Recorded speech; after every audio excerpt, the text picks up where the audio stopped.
പല ആൾക്കാർക്കും മടിയുള്ള ഒരു വർക്കൗട്ടാണ് ലെഗ് വർക്കൗട്ട് എന്നുള്ളത്.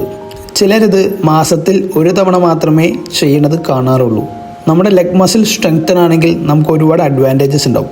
ആ അഡ്വാൻറ്റേജ് എന്താണെന്ന് നമുക്കിന്ന് നോക്കാം. ഫസ്റ്റ് വൺ, നമ്മുടെ ലെഗിലുള്ള കാഫ് മസിൽസിനെ അറിയപ്പെടുന്നത് സെക്കൻഡ് ഹാർട്ട് എന്നാണ്.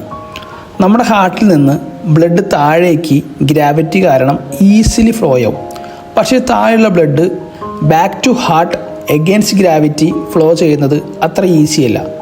അവിടെയാണ് നമ്മുടെ കാഫ് മസിൽസിൻ്റെ ഇമ്പോർട്ടൻസ് വരുന്നത്. നമ്മുടെ കാഫ് മസിൽസ് സ്ട്രെങ്തൻ ആണെങ്കിൽ അത് കോൺട്രാക്ട് ചെയ്യുമ്പോൾ ഈ blood easily back to heart flow ആവും. സെക്കൻഡ് വൺ, നമ്മുടെ ലെഗിലെ മസിൽസ് സ്ട്രെങ്തൻ ആണെങ്കിൽ നമ്മുടെ ഇൻസുലിൻ റെസിസ്റ്റൻസിനെ അത് പ്രിവെൻറ്റ് ചെയ്യും. അപ്പോൾ നമുക്ക് ഡയബറ്റിക്സ് വരാനുള്ള ചാൻസ് വളരെ കുറവായിരിക്കും. Third one, increase metabolism.